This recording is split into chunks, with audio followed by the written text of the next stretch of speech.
and number two, glycolipids. Phospholipids, as the name represent, where lipids are present along with that of the phosphorus. They contain phosphorus atom in addition to that of the glycerol, fatty acids, and nitrogenous base. Example is phosphatidic acid. Here they are showing R1 and R2. They are representing two fatty acid chains. Two fatty H and carboxylic acid group is present. Then that of the glycerol molecule in black color shown over here, which make ester bond with these fatty acid molecules, and last phosphate group is attached. That's why it is also known diacylglycerol, means two fatty acid chains attached with the single glycerol molecule, and at 3 position phosphate is present. Third carbon of glycerol phosphate is present. It is also known as the phosphatidate or phosphatidic acid. They are present in bacteria, animals, and plant tissues. They are amphipathic in nature, means they have both hydrophilic as well as that of the hydrophobic property. Same is shown over here, two fatty acid chain attached with that of the glycerol molecule. Then a phosphate is present, non-polar part as well as the polar part. Head is known as the polar part while tail is the non-polar. Because of this polar as well as the non-polar nature, they are amphipathic in nature. They can make lipid aggregates like monobilayer lipid structure, mean when you try to dissolve lipid in water, only polar portion get dissolved while non-polar tails will never get dissolved. Phospholipids, they are divided into certain subtypes. Number one example is the glycerophospholipids. They are the most abundant lipids. They are also the derivatives of phosphatidic acid shown before. Because they are synthesized from the glycerol esterified with two fatty acid chains along with that of the phosphoric. It's the same. Here they have shown two fatty acid chain. One chain is saturated while the other is unsaturated because of the presence of the double bond. And since double bond is present, then they have the carboxylic group of the fatty acid chains and hydroxyl of glycerol, ester bond formation, glycerol along with that of the phosphate group is attached. These chains are fatty acid chains and non-polar, and glycerol while the head is polar. Second, sphingomyelin, which are present mostly in the brain and nerve tissues. It is also shown in the videos that the myelins in the cell membrane, they act as a formation of a messengers for the transmission of nerve impulses. They are derived from N-acylsphingosine. Here they have shown the examples where a fatty acid chain palmitate, which is attached to the coenzyme A molecule, so palmitoyl ScoALA along with that of the serine, it results in the formation of a sphingosine. In the sphingosine, if phosphate and choline get attached, then it get converted into sphingomyelin. Another example is the ceramide phosphate. Here, two fatty acid chains are present. One fatty acid is the stearic acid, while the other one is the palmitic acid. Choline is attached to it, and another phosphate group is attached. Acyl fatty acid is usually unsaturated. Here, palmitic acid chain is has unsaturation. Alcohol normally mostly here where the arrows shown, choline is attached with that of these fatty acids.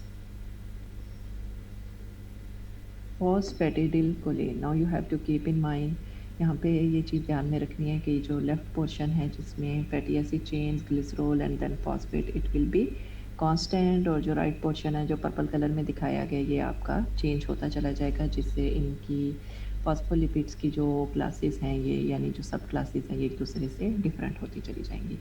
तमाम में phosphatidyl mean same where two fatty acid chain glycerol and phosphate. At the end choline is written, so here choline structure is shown at one end hydroxyl group. This hydroxyl group and phosphate will make a bond with each other, resulting in the formation of a phosphatidylcholine. These phospholipids, they are present in the cell membrane and they are important for the formation of choline, mean they act as a neurotransmitter. For example, acetylcholine in acetyl case is different, only choline is present and triple CH3 choline, and it's attached with that of the acetate group. It acts as a neurotransmitter and store of methyl group. It is an example of acetylcholine. Dipalmitoyl phosphatidylcholine means with the phosphatidylcholine same structure, two palmitate chains are attached. Here you don't know about the nature of R1 and R2 fatty acid chains, but here two fatty acid chains.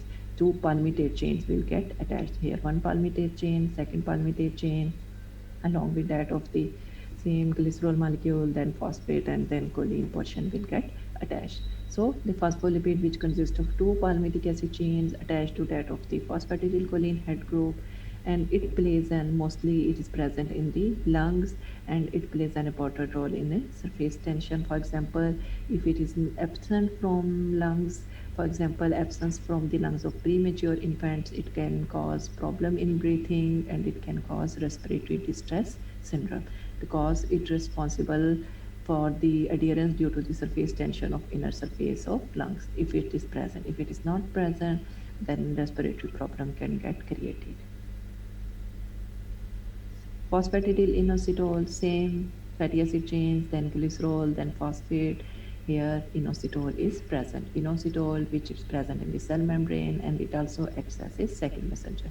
Inositol, two hydroxyl group, one hydroxyl group will make bond with it, and it results in the formation of phosphatidylinositol. Phosphatidylethanolamine, also known as the cephalin. It is also present in the biological membranes. In same way, it forms link phosphatidylserine. It also plays an important role as a signaling protein, means for the transmission of different kinds of nerve impulses. Diphosphatidylglycerol. Here, glycerol molecule is present, two hydroxyl groups where purple color is shown.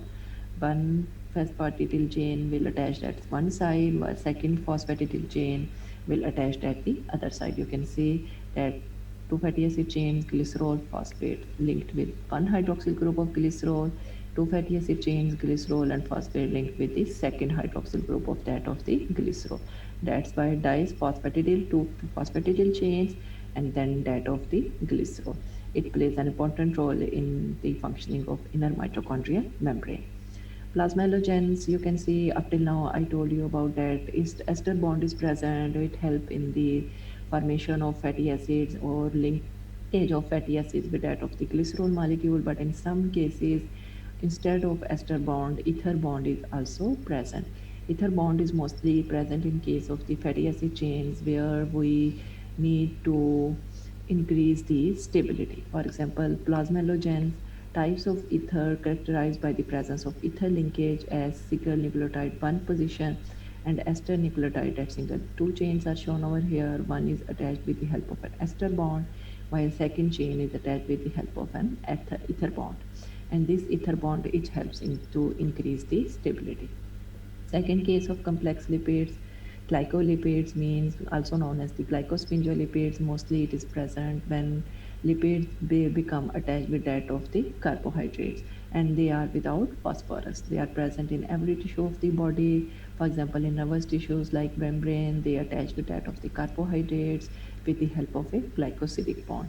It is responsible as they are present in the cell membrane, so they are responsible to maintain stability of the membrane as well as for the transmission of different nerve impulses. The carbohydrates are present on the surface of eukaryotic cell membrane. So they could be single carbohydrate attached with that of these lipid chains, or they could be multiple carbohydrates. If only single unit, for example, glucose or galactose or fructose get attached, then it will be known as the cerebroside. Ceramide, it representing fatty acid chains. Okay? Or if multiple carbohydrates, complex of carbohydrates will get attached, then it will be known as the ganglioside. So overall, in complex lipids, we have studied two types: phospholipids and number one. Number second was the glycolipids. Phospholipids, which was further divided into glycerophospholipids, phosphatidylcholine, phosphatidylinositol, phosphatidylethanolamine, phosphatidylserine, then plasmalogens, and at the end you have studied about the glycolipids.